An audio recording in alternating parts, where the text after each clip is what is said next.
Hoopball podcast listeners. Are you a fantasy expert and want to write or podcast for Hoopball? Do you have aspirations of covering a team? Are you a master of sales and want to earn some cash on the phones? Well, we've got good news. Hoopball's recruiting. If you think you have what it takes, hit us up at Hoopball Fantasy on Twitter or by emailing teamhoopball@hoop-ball.com. Again, that's at Hoopball Fantasy on Twitter or emailing teamhoopball@hoop-ball.com.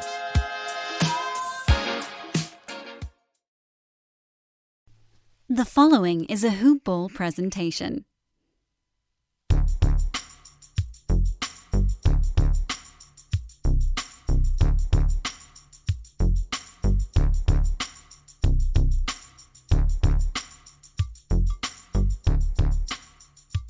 Hello, and welcome to the Hoopball DFS Today podcast. I am your host, Mike Apatra, joined by none other than my brother from down under, Brenton Eckersley. We're here to break down this nice Friday, August 21st slate for you guys. Playoffs continue. We have 4 games on this docket, but more importantly, Brett, my good buddy, how are you doing? Good, man. How you doing? I missed you this week. I know. It was weird when I do that show. So Sunday night for me, Monday morning for you. I went solo, and I felt like there was numerous times where I was waiting for someone to talk back to me, and there was no one but the voices in my head, man. So I'm glad that you're back, though. I missed you, so we're gonna have some good time, man. Now it's like the grass isn't always greener. When you were gone, I was distraught, needless to say. Oh, me too. I missed you, and I listened to your pod. It was really good, but yeah, I just missed you. Made me miss you even more. I appreciate it, brother. Well, we got some good stuff to jump into, man. I mean, the playoffs have been a treat. I mean, we have this Lakers game going on right now. Anthony Davis looks like he's coming with a little bit more tempo than the game prior, and he was taking some heat from Laker Nation, I think, brutally on Twitter. But still some time left, still plenty of time left. We have to see how this one kind of shakes out. But we saw Milwaukee kind of lay a little bit, of a hurting before. Giannis was absolutely crushing. Middleton continues just to be like nothing, man. He has not been providing them anything throughout these first 2 games. The Heat took down the Pacers, which was kind of expected, I think. Pacers are down 0-2. Heat are just kind of clicking on all cylinders right now. They look good.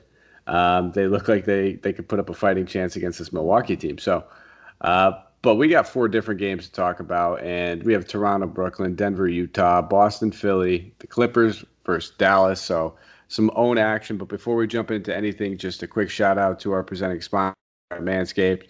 Go check them out. Use that promo code HoopBall. You get 20% off your entire purchase plus free shipping. So you can try out that Lawnmower 3.0, or maybe you just need a little bit of accessories to help freshen up. They have it all. But Brian, we got these 4 games. The first game on the docket for us is going to be this 1:30 Eastern Standard Time game. It's Portland. It's Toronto versus Brooklyn, with a 220.5 total. 10.5 point spread. This will be the second largest game total on the slate, and we kind of seen two tales with these 2 teams. The first game, Toronto had it in hand; they ran away with it. Second game, they won, but it wasn't as easy. It was a little bit of a lower scoring game, 104-99, but only a 5-point win, and we got to see a lot of these guys from Brooklyn capitalize. So, why don't we start with this Toronto team? I guess I should just flat out ask you, do you expect this one? We saw one stay close, one was a little bit of a blowout. What do you think this game's going to look like in general? And then, I'll let you jump into some of the guys you're interested in Toronto. Yeah, cool. Look, Nets played well last game. That's really, good to see. I still think Toronto's just too much for them, and that's a pretty obvious statement. But it was nice to see them keep it close in the last one. So, yeah, look, there's some value in this game. I think I'm probably just looking straight to the 2 main guys for the Raptors in the point guard and the shooting guard in Lowry and Van Vliet. The prices on DK just look too cheap for me, Mike. It's the Nets. It's pace up. It's not the best defense in the world. If the game stays close, which the Nets prove that they can do, I just don't see why these prices are priced the way they are. I think these guys are hitting that value and exceeding it pretty much every night, and especially against this Nets team. I think you can play them both just about. 7,800 for Lowry and 7,600 for Van Vliet. I love both of these guys. How about you? I'm with you, brother. I've been riding this backcourt, and I'm going to continue riding, especially Van Vliet. I was talking, I think I did the show with Santino, and I said I like Van Vliet a little bit more than Lowry.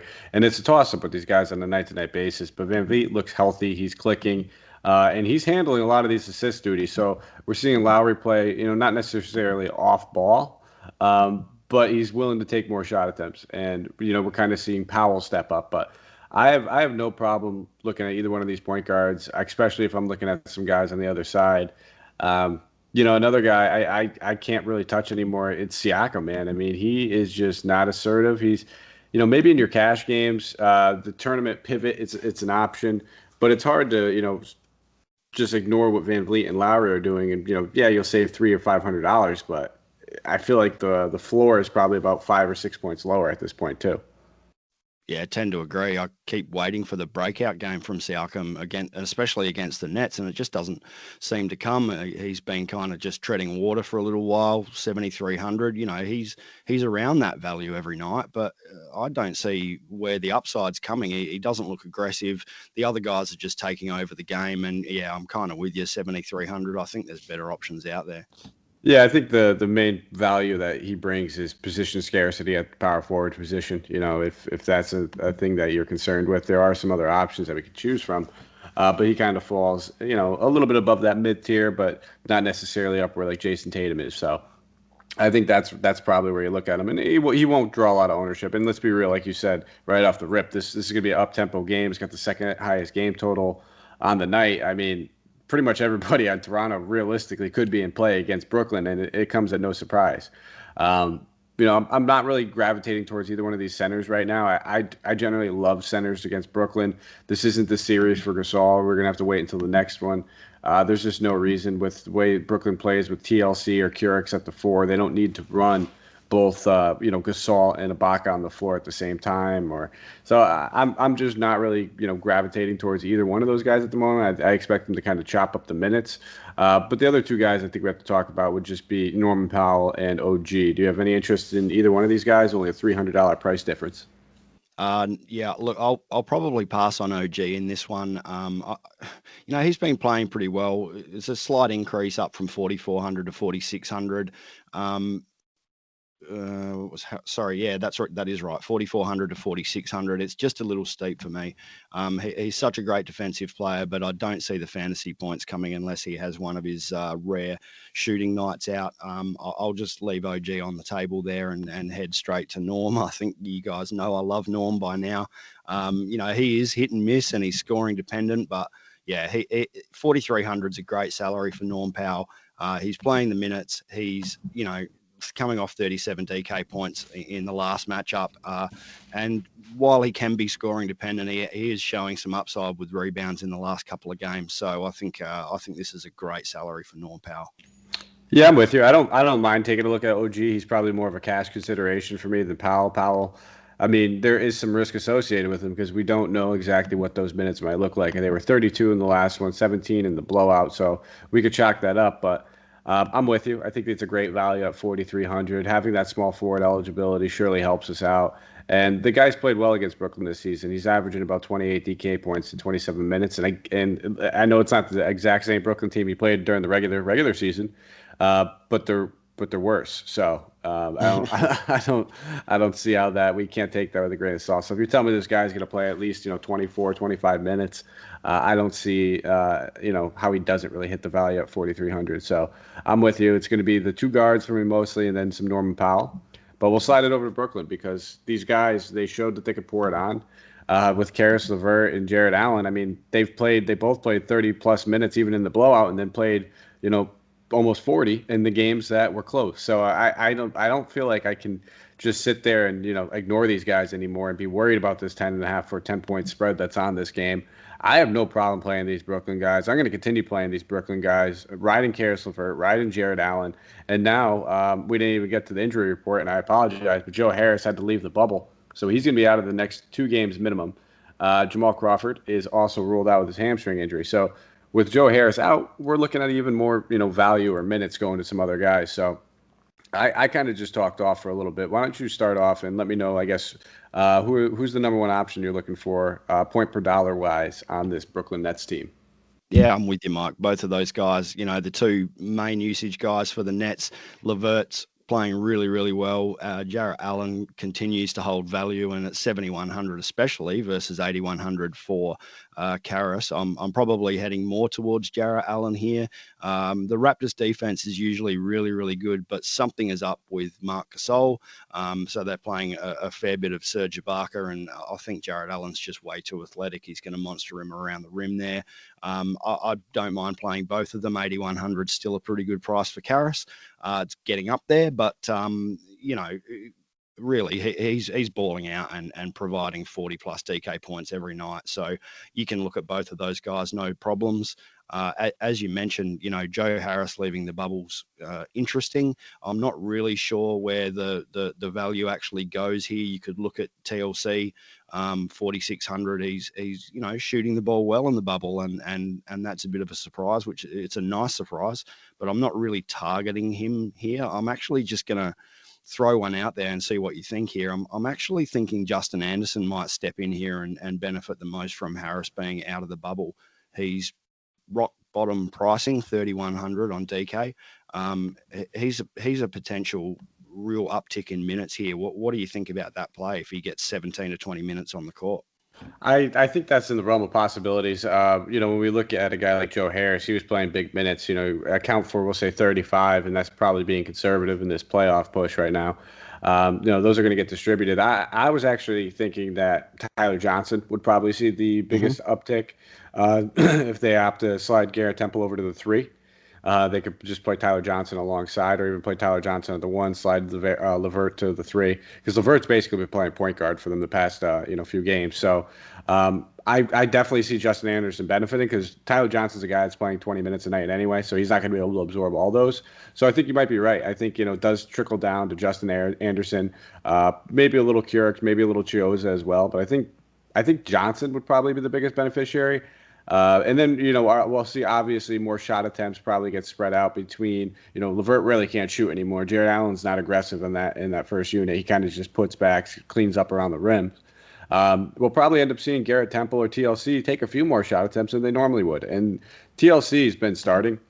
He kind of started that game over Keurig's last game. It's not a good matchup, but he's playing aggressive and he's playing big minutes. 4,600. There's worse guys you can look at. I'm not going to gravitate and play a ton of them, but if I land on them, I'm not going to mind. But my main 3 options I think I'm looking at on this team would be Levert, Jared Allen, Tyler Johnson as a pivot play, and somebody that's probably going to have a little bit lower ownership, decent upside, and then maybe a little bit of sprinkle some Garrett Temple and TLC in there as well, but probably won't end up on them too much.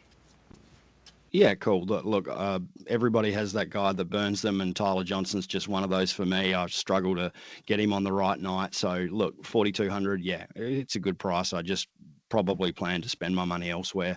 I am going to look at Justin Anderson and hope that he has that serious increase in minutes. And, I think it could be there for him.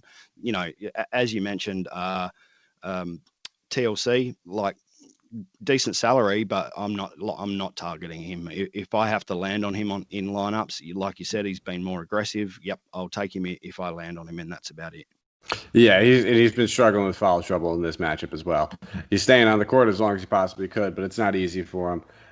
The more I think about the Tyler Johnson play, that he seems like him and Justin Anderson seem like the plays if you are not gravitating towards anybody on Toronto and you're kind of maybe thinking of this game is going to be a blowout and the starters might get limited. If that's your take, then maybe look at those guys a little bit more. But I'm still in the camp where I'm playing these starters, whether it's a blowout or not, and I'm just going to ride it. I don't think that they're really going to be affected by it too much. So we'll keep it moving, though. We have Denver versus Utah. So as far as a game total for this game, we have a 218.5, and then Denver's being favored by 1.5 points. So this game has been providing us some pretty good value, some pretty good fun and enjoyment during the playoffs. I mean, we got to see an overtime game in the first one. Last one was a little bit of a blowout, but we get to see Jokic being a little bit more aggressive. So Why don't you start off with this Denver team? A lot of cooks in the kitchen now. People are starting to get healthy outside of Will Barton and Gary Harris. So why don't you talk about who you're really gravitating towards between this big three of Porter Jr., Murray, and Jokic? Yeah, cool. I'm actually really enjoying this series. There was the blowout in the last game, but I don't expect that to happen again.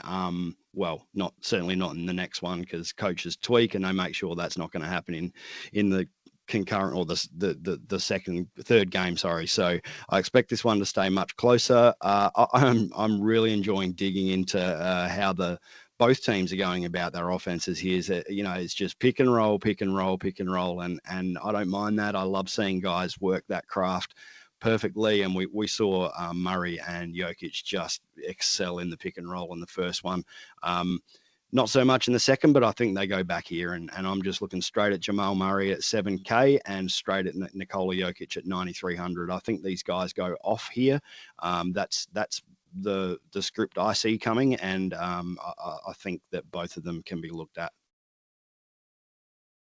Yeah, so when you listen to this, you actually might hear it chop up a little bit, and that's because of my technical malfunction of not noticing I muted it. So we do apologize on that, but we know the man behind the curtain is going to mash this up pretty well. But Brenton, you were just talking about your interest in Jokic and Murray. I'm with you. I think both these guys are very much in play. The thing I run into with Jokic is that I just prefer Embiid in the next game a little bit more. I just love that matchup. I love the price tag he's at. So it's DK. We could play two centers if we'd really like to. I just prefer Embiid over him. So that's kind of where I land. I think Jokic makes a really good pivot, solid pivot. And then with Murray and with Michael Porter Jr., there's two things I notice, or one thing I really notice. It's that they kind of eat into each other's usage when both these guys are on the court. In that overtime game, in the first game of the series, we saw Murray take about 20 shot attempts while Porter Jr. Only managed to get up 13, and it was pretty much vice versa in the last one. Murray only took 13 shot attempts, and Michael Porter Jr. got up 17. So I think these guys kind of correlate, negatively to each other. So I don't like stacking them or playing them together, but I don't mind getting one-offs of either one of them. I think they're both excellent plays. I kind of prefer Porter Jr. Just solely on the fact that Mike Conley is returning in this, and we didn't touch on the Jazz news, but we'll get to that in a moment. He torched them during the regular season. If you look at the regular season numbers, that didn't matter that Conley was on the floor. But I don't really know how much I take that for what it's worth, knowing that Conley was pretty injured, battling injuries throughout the regular season, finally starting to look like his old self before he had to leave the bubble for the birth of his child. But so that's kind of where I'm at. I like them both. I think they're both very, very much in play, and they're my two favorite targets, probably on the Nuggets. I don't think I'll end up landing on too much Jokic. And then with the whole Grant and Millsap thing, we talked about it on the other show. I just think it's Grant at this point. This isn't the matchup for Millsap with the Utah playing smaller with Ingles and Royce O'Neal at the 4. It's almost the same thing as the Gasol scenario where, we have to wait till the next series, till a different situation where these guys are actually, forced into the minutes. There's no reason to play these guys. And they're veterans. They'll get torched by young guys that play small. So that's where I'm at with this Denver team. So I don't know if there's anybody else you wanted to really touch on. No, not. Yeah, maybe one more. Look, I tend to agree with you on Millsap. I'm not playing him in lineups at the moment, especially when Jeremy Grant's just coming over the top and is only $100 more. So leave Millsap out of it in this series. Monte Morris has been playing pretty well, 3,800. His last two outings against the Jazz, 18 DK points around about and 28. So at 3,800, that's pretty good value. He's playing really well as the backup, and the minutes will be thereabouts what he's been putting out, which is 29 and 23 in the last. And Millsap's really struggling in this one, so there's plenty of minutes to go around. Yeah, all right, good call, man. And then anytime we see Murray get into foul trouble, we know who is going to benefit from that. So we'll slide it over to the Utah side, and kind of like what I said before, Mike Conley expected to play in this one. He is probable at the moment, so he should be back. I don't really expect maybe any sort of minutes limitation. He wasn't gone for that long. He looked like he was in pretty great shape before he left, and this game's super important. So. Let's just, kind of assume he's going to play 34, 35 minutes, I think. I think at the very least would be like 32 to 33. But Donovan Mitchell has been straight balling, man. It's, $9,400 price tag. I just don't think I could pay that anymore, especially with Conley back. It's tough with Conley back, but it's still achievable, that value at 9,400. He, like you said, he has just been rocking this Denver team and doing everything right to get his shots, to get to positions where he wants his shots. And, that 57-point game in game one was just unbelievable. And the use of the pick and roll with these guys, you've got Murray and Jokic on one side and you got Mitchell and Gobert on the other, just playing this pick and roll to perfection. I don't mind 9,400 for Donovan. I don't think he's going to, get to the 81 that he hit in game one. But basically, if he can get off the screens and use the pick and roll to get away from Torrey Craig's defense, really, that's it. It's over for me. He gets his shot and he pretty much makes it every time. So I don't mind the 9,400.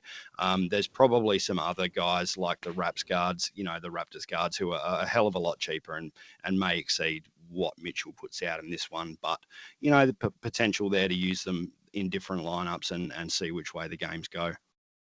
Yeah, and that's kind of the way I was looking at it as well. It's just a steep price tag, and we're paying for that sort of usage that he's been playing with when Conley was off the floor. With Conley back on the floor, it does dip slightly.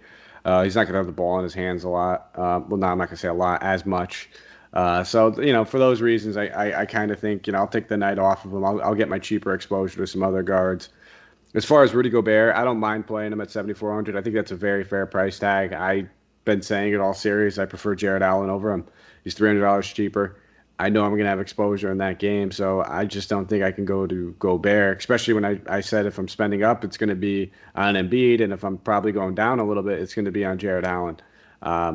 And Ingles, Clarkson, what do you think about these two guys? Both priced up a little bit now, 5,700 for Ingles, 55 for Clarkson. Both should still have decent usage with Conley back, but two guys that we're also seeing a nice little price bump in now, and we were kind of paying for that usage. Yeah, that's right. I mean, I love both of these guys. If Conley's out, if he's definitely back, then I'm probably just moving away, especially from Ingles. I think he loses a whole lot of ball handling duties. Jordan Clarkson, not so much. 5,500 is a big price jump, though. Still achievable. Conley out. Conley in puts a bit of a damper on that for me, though, and I'll probably just stay away. Yeah, I know. If I had to pick one of them, I'd probably pick Clarkson. I think both guys are still in play, but maybe more for cash at this point now that their ceilings are going to be a little bit limited. They still have solid floors. Clarkson's going to get a ton of shot attempts. Ingles going to get the minutes, and he'll be able to do what he does in the offense. So I don't mind looking at these guys, but I'm probably not going to gravitate towards them either. I think Conley is going to be my guy at 5,900. I just love that price tag on him. If he does come back and just play 34, 35 minutes, jumps right back into things, I would have no issues paying that price tag of 59 for him. Are you going to have any shares of him? Yeah, for sure. If he's back and definitely, he shouldn't lose minutes. So yeah, absolutely, 5,900 is definitely in play. As you mentioned, 5,500 for Clarkson. I just think there's better value on the board, the guys with bigger upside now that Conley's back. But yes, Mike Conley is in play for sure. Yeah, and I think the only other guy worth really talking about would be Royce O'Neal, who put up a whopping, he's almost quietly put up a triple-double. 9, 7, and 8 game. Don't expect the 8 assists to happen again. That's pretty much more assists than he's had over the past 7 or 8 games combined. It might have been just a freak of nature thing, and people were just hitting their shots after he touched it. So I still do like him. 4,100 is not a bad price tag. The rebounds are generally there for him. He's usually around that 5 to 7 range. So with that price tag, he chips in a couple points. Low volume, low usage guy, but he doesn't need much at 4,100. So I think he's an option. So I'll probably say Conley and O'Neal would be my 2 highest owned Jazz guys.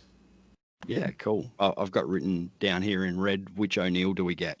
I don't think it's the 37 DK points O'Neal. That's the problem. 4,100, yeah, cool. Have some shares in him. He's certainly not something that I'm gravitating towards as a target or anything like that, but he should get there. Yeah. All right, man. We'll keep it moving. Boston Celtics versus the Philadelphia 76ers. 216 over under in this game. Boston's being favored by 5 after a disappointing blowout in that last one with Joel Embiid head down on the bench. Did not look happy with his team or his performance, but we'll start with this Celtics team. Gordon Hayward will still be out. He's going to miss at least the next 4 weeks right now with that. I think it was a grade 3 ankle sprain. But Jason Tatum's been doing nothing but balling. Really lighting things up in this playoffs. 20 shot attempts over the last 2 games, 9,200. So again, when we talk about that Mitchell kind of dilemma, I prefer Tatum over Mitchell at very similar price tags. But why don't you tell me who on this Boston team that you're gravitating towards, if anybody? Yeah, Tatum's the obvious one. He is just unbelievable to watch at the moment. He's good for fantasy. He's good for basketball, and yeah, this Philly team's in trouble now. I just expect Tatum to continue to smash through this 9,000 kind of salary every night. There's nothing they can do to really stop him. Outside of him, he's a fairly obvious pick here. Kemba Walker actually went down $200. I'm not exactly sure why, but he can blow up on any night. And Jaylen Brown went down $300 as well. So weird pricing from DK. Jaylen Brown dropped 50 DK points, I think, in the first game against the 76ers, 30 in the second, and he's dropped in salary. So I don't mind to play on any of those guys. I probably want Tatum if I can because of the upside. The ceiling is just huge at the moment. What do you think about those three guys? Those are the only 3 guys I'm really looking at. I love Tatum. I would want to play a ton of Tatum. Do I end up being able to afford him is the other question. So I think for me, I'll probably end up on Brown and Walker a little bit more. Don't be worried about these guys' minutes being down in the last game. It was an absolute blowout. Brad Stevens already came out and said Kemba Walker could play 35 minutes if he needs to. So he's if this game's close, he will be playing big minutes is what you need to know. So 6,600, I don't mind paying that. And the same thing with Jaylen Brown. I think they both have that 50 to 45 DK point upside. Which is pretty much, even when Tatum's balling last game, he played great, dropped 33 actual points. We're looking at 50 DK points. So I prefer to spend down, save $2,000 with Jaylen Brown or save 2,600 with Kemba for potentially having a guy that could, have very, very similar upside. It's just obviously the floor is going to be slightly lower. But it is what it is. If this game stays close, I don't see how all 3 of these guys don't ball out. Yeah, absolutely. The good price tags for all of them, especially as Philly seem to be just crumbling in front of us. The other guy I just want to throw into the mix here is this is my value play for the slate, and that's Grant Williams, 3,200. Hayward's out. He's already, where are we? Sorry, I'm just looking here. He went from 2 minutes in game 1 to 21 minutes in game 2, put up 22.5 DK points at 3,200 with Hayward out. I think that's a really solid value play if you need someone as your last guy in, or you just need someone to help you spend up elsewhere. Santino is just absolutely grinning from ear to ear right now. He absolutely loves you. He was on Grant Williams the other day. I tried to talk him off him and tell him how terrible of a play it was, but he did see an increase in minutes, 21 minutes, put up 22.5 DK points, so he hit value. So shout out Santino. That was a rock solid call for cash games. Probably didn't give us the GPP upside we needed to, but it was still a great call. And I don't mind looking at him. The one thing I'm a little concerned with is Tice's minutes were down. He had 3 fouls in 12 minutes as well. It wasn't congruent, but he kind of struggled on Embiid. And you know what? That could just be what it is going forward. A lot of centers get into foul trouble when Embiid's on them. So, that might be an issue. And if that's an issue, this Celtics team seems more adept to just play Grant Williams. And if that's the case, I'm fine with it. Will I end up on a ton of them? No, but if it rounds out a lineup, and if you're playing a guy that's 3,200, you're probably having a lot of studs in there, and all you need is 18 to 20 points out of a guy if you're playing 3 guys that are close to 8 or 9K. Yeah, that's it. He's your value play. He lets you get to the big guys on the board, and I just got a feeling that they're going to use him more than guys like Semi Ojeleye and you mentioned Tice 12 minutes in the last one. Just dude needs to be more aggressive. Like I just noticed him get the ball and look at his shot, but not take it and then pass it off. That was a bit of a worry for me. I'm not sure what they're going to do with Tice out there, but I won't go near Cantor, even if he does take Tice's minutes. I've just got a sneaky one on Grant Williams here. So shout out Santino. I'm with you. All right. Hey, listen, I might have to play some Grant Williams. I can't be wrong on him twice again, so he'll never let me hear the end of that. Especially, I think he's supposed to come over on Saturday. We're doing our fantasy football lottery. Oh, yeah.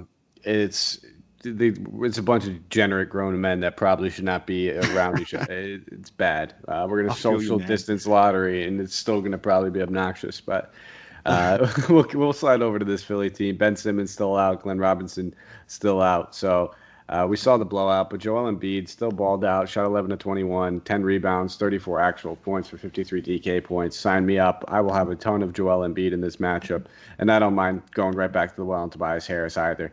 He only put up 30 DK points in that last one, but he's been struggling with the shot over the past 2 games. Shot 4 of 14, 6 of 15. He's going to right this ship eventually. And he's been getting it done in other ways, whether it's assists, rebounds. He always chips in a defensive stat or two.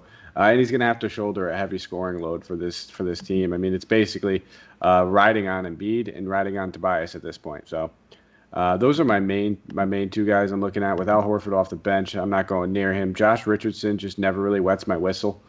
He's been doing it, for the past 2 games, 26 and 28 DK points. That's paying salary. I just never see that tournament winning upside with him.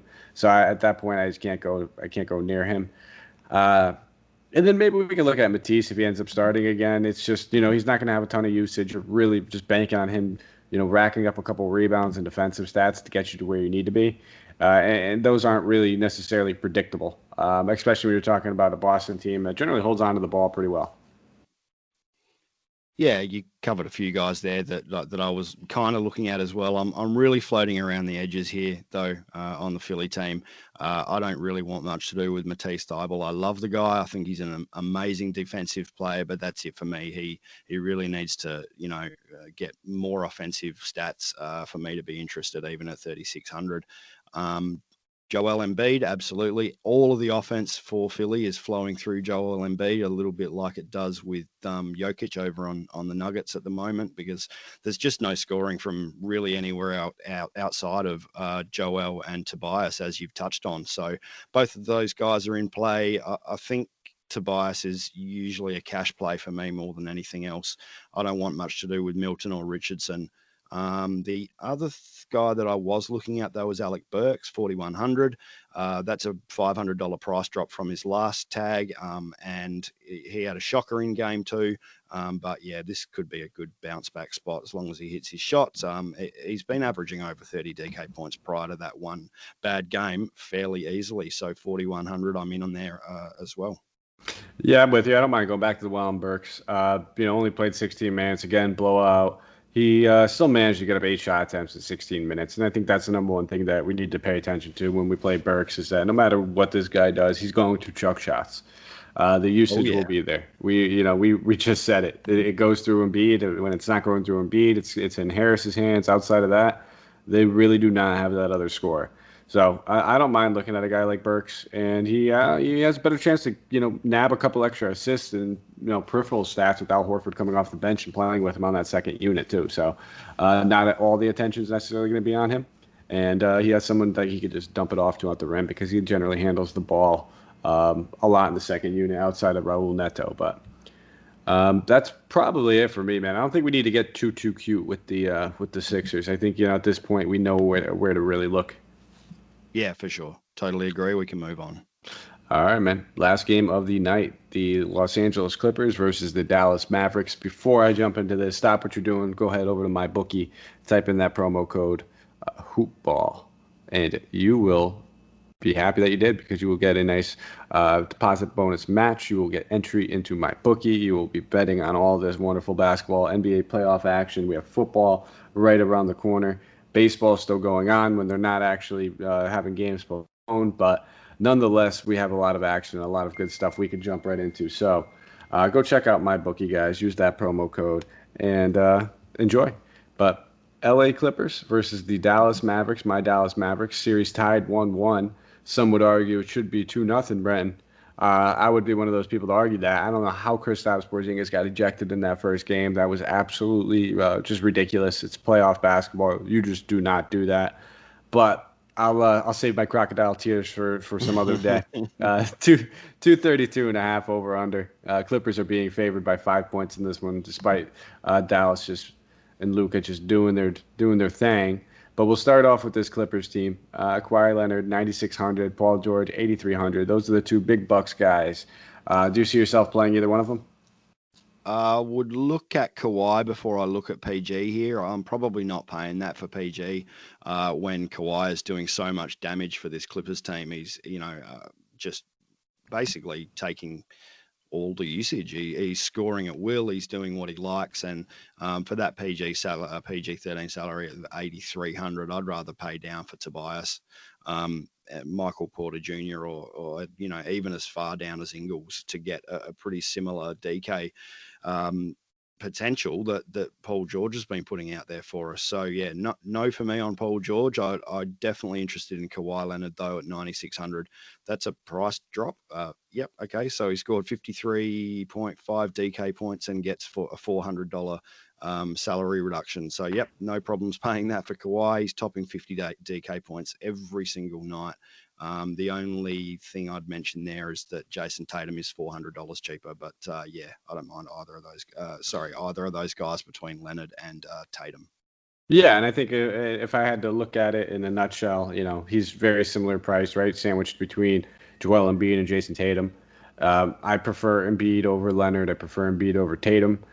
Leonard and Tatum, it gets a little bit closer, and that's where I say lineup correlation is a wonderful thing, because if you're looking at one of those cheaper guys like I mentioned, you can still get your exposure, possibly have the highest scoring guy in that Boston team, and then still play Kawhi Leonard. So just make sure your lineups correlate. You can always mix and match, but I'm with you, man. I'm not touching Paul George. I talked about it on the last show I did with Santino. When his shoulder was being iced after the game, it looked like he had it in like a weird sling. He said it was nothing. It was just, treatment or whatever it is, nothing. And then in the press conference after the last game against that loss against Dallas, he had it iced, same shoulder. You could tell that, he's not speaking the truth. Something's bothering him and just doesn't look right. So until I could see him kind of steer the ship right, I'm not going to touch him. I'd much rather, and I think my favorite play on this is just going to be Lou Williams. 5,600, I think, is just an absolutely fantastic price tag for this guy.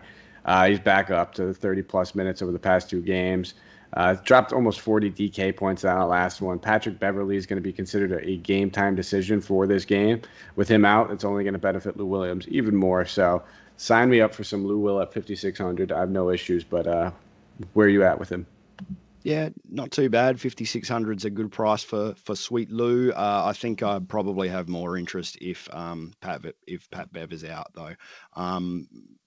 The other guy I'm looking at here, a little further down the list. No, he was the one. Sorry, Lou Williams. So yeah, no, I do like the play. I've been a big fan of Ivica Zubac. That's where I got confused there. But Harrell back, that has just killed off his fantasy value in every single way. His minutes have dropped, and he was right around value every night, Zubac, and now Harrell's back. And until Harrell gets his game right, you can't play either of them. So I'm not looking at too much else on the Clippers there. Well, yeah, and you mentioned Harrell, and at some point in time, we're going to have to take a shot on this guy because the minutes are on the rise. He played 15 in the first one. He played 21 in the last game. Who's to say these things aren't going to get bumped up to 24 or 25? Whether they need him or not, Doc Rivers wants to get him run. If the Clippers are in the next round, they're going to want this guy to be able to handle as many minutes as possible. So, I mean, there's going to come a point where there's a sweet spot that we need to keep an eye on. I mentioned it on the last show with Montrezl Harrell. Where he's not going to have a lot of ownership because nobody knows what the minutes are going to be. He's going to be like 4,100 is way too cheap for a guy like him. Where if he does come out here and play, 26, 27 minutes, 4,100 is a fantastic price tag for him. I would not mind paying that whatsoever. It's a very, very risky play, and it's only recommended in large field GPPs or tournaments of that nature. Not a cash game guy, but we know why the upside is in there, and it's just we just need to hope for those minutes. If they do end up getting up a little bit more, like sees another 4 or 5, I think you can easily crush that out of the park at 4,100. Yeah, I'm still staying away just at the moment. He's probably too cheap at 4,100. I agree. And I've also written here he's going to explode one of these nights. There's no doubt about it. He has that potential, but he just looks a little lost for me at the moment with the break out of the bubble. And yep, I'm right with you. He's a GPP guy only. He's going to have that night, but I'm just not sure it's right here in this one. And I don't blame you. I mean, it's not necessarily the best matchup for him. when we think about it, Zubac is actually a much better matchup when we think about who's going to be guarding Kristaps Porzingis at the 5. So I get why maybe they don't bring it up there, but man, it's an enticing price tag for just that hopes of it getting up there. So I will have a couple shares. I'm not going to go overboard. I still prefer Lou Williams. And maybe for your cash, I definitely prefer Marcus Morris, who's been playing well. He's definitely seeing a little bit of a price bump now. He's up to 5K. Started the series at 4,200, but he's been playing 30 plus minutes. He's been getting about 30 and 31 and 37 DK points over the last 2 games. It's not something that we can just necessarily ignore, but probably more of a cash game guy for me. Lou Williams, I think, is you could play in cash or GPPs. And then, we mentioned Leonard. And then I guess if we do hear that Patrick Beverley's out, you could look at Reggie Jackson. He played 26 minutes in that last game. Didn't play well. He got caught a little heat but still only put up 18.5 DK points. But he's definitely an option at 3,500. There's a lot worse you can do. Yeah, for sure. And flip that over. If Patrick Beverley does play, 3,300 is a decent price for him. Minutes may be the problem there, though. Yeah, just seeing that he was questionable game 1, played game 1, looked like he aggravated it because he didn't play game 2, and now he's a game time decision. I just don't see a realm of possibilities where that guy can play more than 20 minutes unless he just generally doesn't care about his calf. He just wants that thing to rip right off. But we'll slide over to Dallas, man. Kristaps Porzingis coming in probable. With that bruised left heel. It doesn't look like it's really slowing him down. He played 36 minutes in that last game. Didn't get it done for a lot of the peripheral stats, but, that happens. Still shot the ball decent. And then Luka Doncic, 10-8 is a great price tag for him. We talk about this defensive matchup. If there's one that we want to avoid, it's this one. But the kid's just a stud. There's nothing that can be said about it. I mean, he's paving a legacy right now, doing things that people thought that he couldn't do. Toppled this Clippers team once, has everybody thinking that they should be up 2-0, making it, everyone thought this was going to be a clean sweep. It was going to be an easy one for the Clippers. Doncic is not letting that happen. But why don't you break down some of these Dallas guys that you're kind of looking at? I already know your number one guy. I'm not going to say it because I know you're going to say it, but why don't you talk about Seth Curry? Oh, I said it. No, I've actually left him out of this one. I'm a big Seth Curry fan, but I just can't go near him at the moment. 3,900. Yep, he's putting up DK points. That's funny, Mike. Norm Powell and Seth Curry. I'll just load my lineups with those guys every night and be done with it. Nah, look, I don't know. He is still getting to that value, and he's doing it against the Clippers, which is really nice. He's just so hit and miss for me. I've actually moved him off my table. So I think there's some other value on the board that probably rules Seth Curry out for me. He's only shooting guard eligible as well, so I'm starting to just temper my expectations there. All right. Hey, listen, you caught me off guard there. I really thought you were going to be on him, and I can't blame you. I have the same kind of sentiments for Kent Bazemore. No matter what I do, I have to have a little Kent Bazemore when he's on a slate. It's that Baze. Oh man, just a little Basil more. It just kills me, man. His upside, it's just enticing, and then I get a 13.5 point DK game, and I ask myself, why do I do this to myself? But yeah, man, I can kind of go with those feelings. I'm feeling Darius Bazley a lot at the moment, and I just got burnt very badly. So the Bazers, we're both drawn to them. Yeah, I think it's tough. Bazley was getting a lot of his value off those rebounds from the front court guys being out, and a little extra usage when Dennis Schroeder was out. So. Once that kind of got put to an end, Schroeder just takes all that bench usage, and now the front court guys are back. It's saps a lot of his value out. I probably won't be playing him until his price dips back down a little bit. But let's talk about Maxi Cleaver real fast. He's only 3,900. He's played back-to-back games with about 33 and 34 minutes. I didn't think he was going to play 33 minutes in that last game. I thought, mostly he saw the big minutes increase because of Kristaps getting ejected in that first one, but he still came back and played 33 minutes in the same game that Kristaps played 36. So do you have any interest in Cleaver at 3,900? Yeah, the minutes are pretty good, 33 and 34, like you said, but he's just up and down and all over the place. So I can't really trust him, so I'm probably not looking there. I will be looking closer to a value play like potentially Trey Burke. Minutes aren't great, but he's scoring pretty well. Again, a little bit up and down, but 3,600. He should exceed value here. He had an off game in game one, but pretty much bounced back to what you'd kind of expect in those minutes. 18, or probably exceeded what you'd expect in those minutes. 18 minutes and 28 DK points. So I don't mind a little bit of Trey Burke there. The other guy that I reckon we need to just keep in our eye on, and it might sound funny, but that's Boban. Oh, yes. They are giving him a few minutes here and there in this matchup. They obviously like him in this matchup. So 13 minutes in game one for 13.5 DK points, 10 minutes in game two for 25.75 DK points at 3,400. If they're going to keep rolling Boban out there, I'll keep rolling him as a value play. You will never hear me say an ill will or ill thing about Boban Marjanovic. He is probably my favorite player in the NBA. If anybody follows me on Twitter for a while or knows me at all, they know my obsession with Boban. It's probably otherworldly. It's not fair. I used to watch the Toby and Bobby show as often as possible when he was playing with Tobias Harris. The memes of of Tobias just talking crap over there to Luka. Saying he's taking his guy, he's stealing his friend, and all this stuff. I eat it all up, man. I wouldn't even mind as a Dallas fan if they traded for Tobias Harris, exuberant contract, just so they could put all three of these guys together and it just be like a big happy family. That would make me so happy, and I think it would actually be a good mesh. I think Tobias would play alongside of Kristaps and Luka pretty well, but. One can only dream. I don't mind looking at him, but the fact that they're giving this guy minutes, we know what he can do in even 10 to 15 minutes. If you land on him, sure, why not? I'm not going to go, constructing a lineup around Boban, but we saw it in only 10 minutes last game. The guy put up 25 DK points. That's it.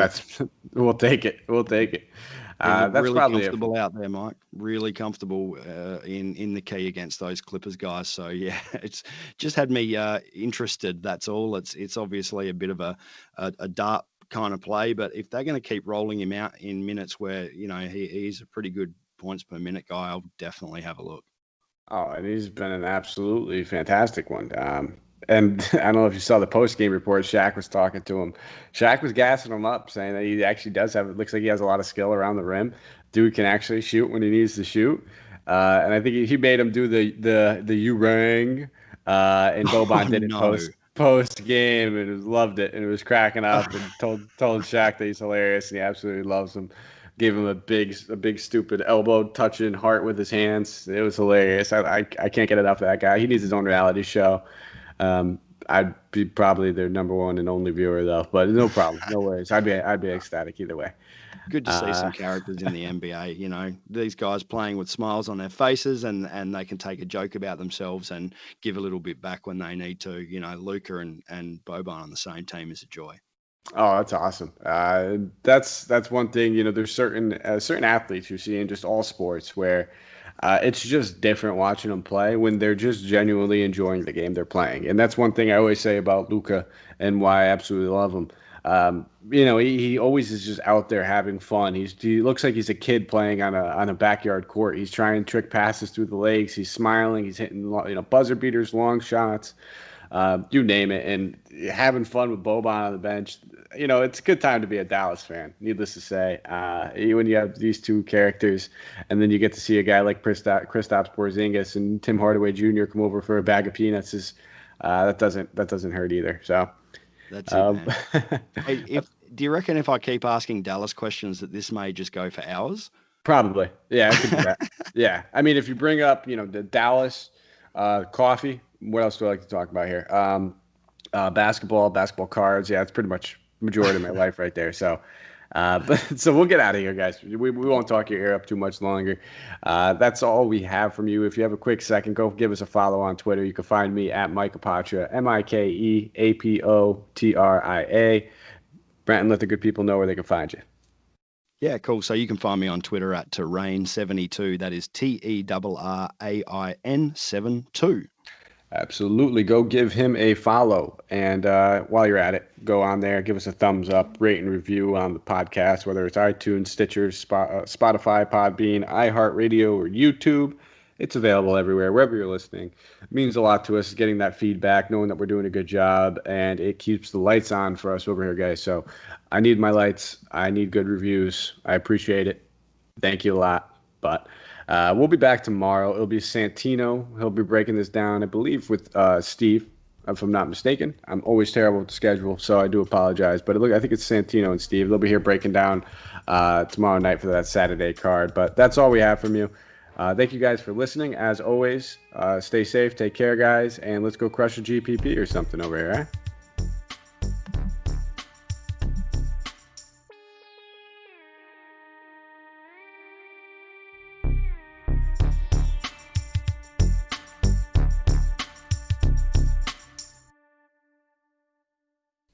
This has been a Hoop Ball presentation.